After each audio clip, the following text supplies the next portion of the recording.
pagkawala ng mga anak ni Sisa na si Crispin at Basil. Uumpisahan natin ito sa panig ni Sisa. Magandang umaga sa ating lahat.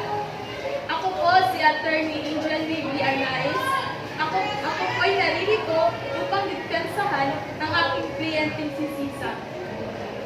Pinaparantangang magnanakaw ang anak ni Sisa na si Crispin at kasabay noon ay bigla ang pagkawala naman ng isang anak ni Sisa na si Basilio. Sisa, saan ka nga ba ng mga panahon na nawawala ang iyong mga anak? Kasalukuyan akong nasa bahay noon. Nagluluto ng aming hapunan. Tapos, si Basilio,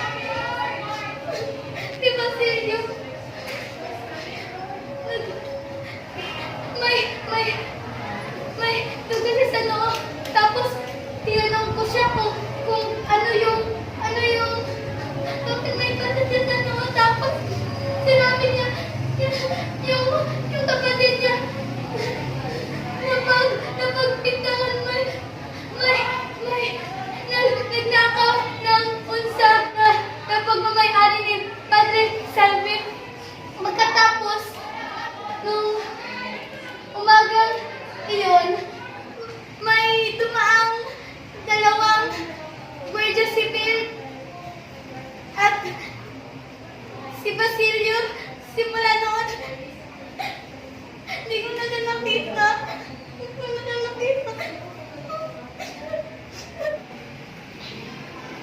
Pagkatapos,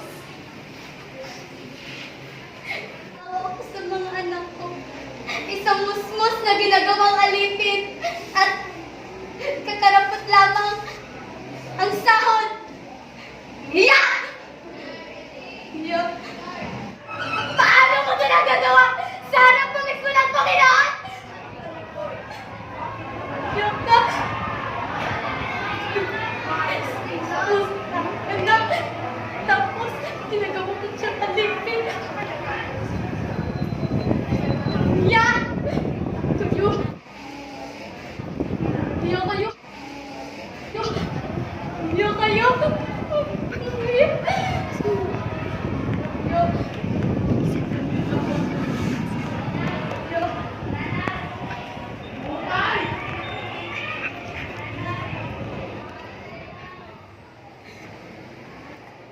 Paano ka nga ba nakakasiguro na sila ang nalapit sa iyong mga anak?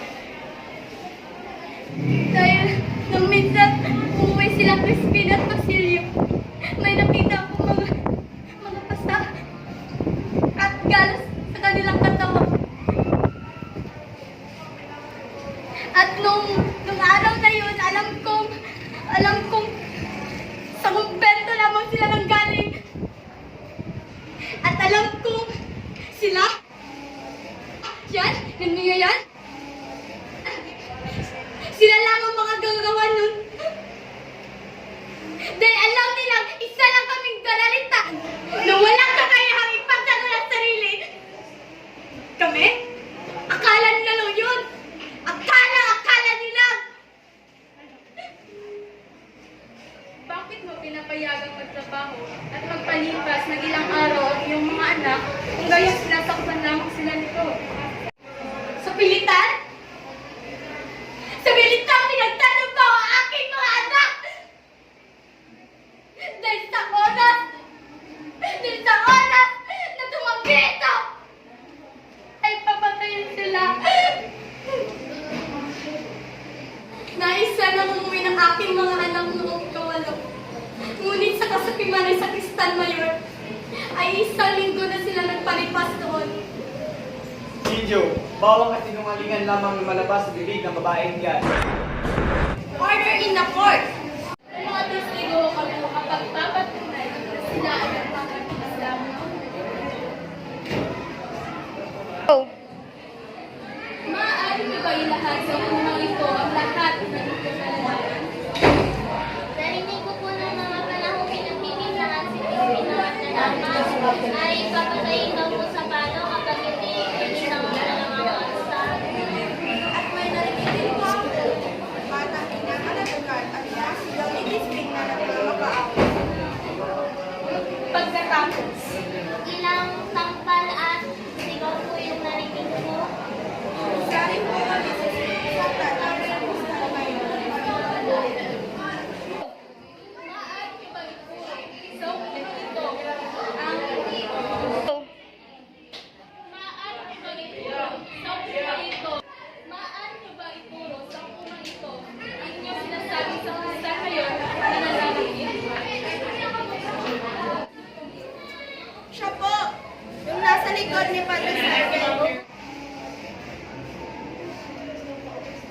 Ngayon naman, sa panig ni Padre Salve, maaari na kayong magsalita.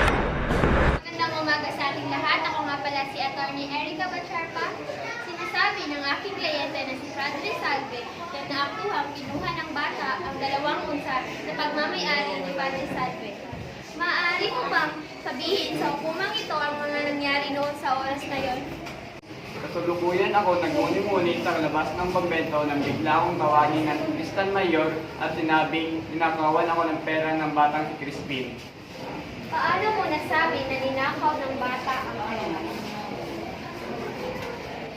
Halata naman na galing sa mahirap na pamilya ang mga bata, kaya nakasiguro ako na magnanakaw sila. At isa pa, isang bisyoso ang kanilang ama, kaya malaki ang posibilidad na doon sila nagmana. Hindi ko man nakita si Crispin at Basilio pagkatapos sila magnakaw. At maaaring pumunta sila sa ibang bayan at winawalgas ang aking pera. Walang hiyak ka! Hindi mo rin mahirap kami, maaaring nyo kayong mga taong magnanakaw! Ikaw? Order in the court, ipagpatuloy. May mga testigo po kami na makapagpapatunay na totoo ang aming mga sinasabi. Narito po ang nakasaksi na ginawang pagnanakaw nila Crispin. Ako po ang tagapagluto sa kumbento. At ito pong nagnakaw si Crispin at Basilio. Maraming beses na po nila itong ginawa. Ngunit hindi ko magawang sumbong dahil naaawa ako sa kanila. Sinungaling! Order in the court. Ikaw ang sinasabing sa Kristan Mayor. Totoo ba ang ginawa mong pananakit sa mga bata sa kumpento? Ang mga sinasabi nila tungkol sa akin ay bawang kasinungalingan. Hindi ko po kayang manakit kailanman ng mga bata. Ang mga bata niyan ay magnanakaw. May mga mabisang ebidensya ba kayo makapagpapatunay na totoo ang magnanakaw ang mga bata? Wala po. Maliwanag na sa binigay niyong pahayag na ikaw, Padre Salve, ay nagkasala. Great death ang ipapataw sa iyong parusa na nakasaad. Ayon sa Revised Penal Code, Article 282, ang great threat ay isang krimen kung saan pinarurusahan ang isang tao na nagbanta sa isang tao ng pananakit sa kanyang katauhan, karangalan o ari-arian sa pamamagitan ng paggawa ng anumang gawain na isang krimen. Ang parusa sa grave threat ay mababa ng 1 degree depende sa krimen na bantang gagawin ng nagbanta at depende kung ito ay may kondisyon na binigay katulad ng pagbibigay ng pera o paggawa ng ibang bagay o kondisyon at kung ang kanyang dahilan ng pagbumanta ay natupad. At kidnapping. Article 270, kidnapping and failure to return a minor.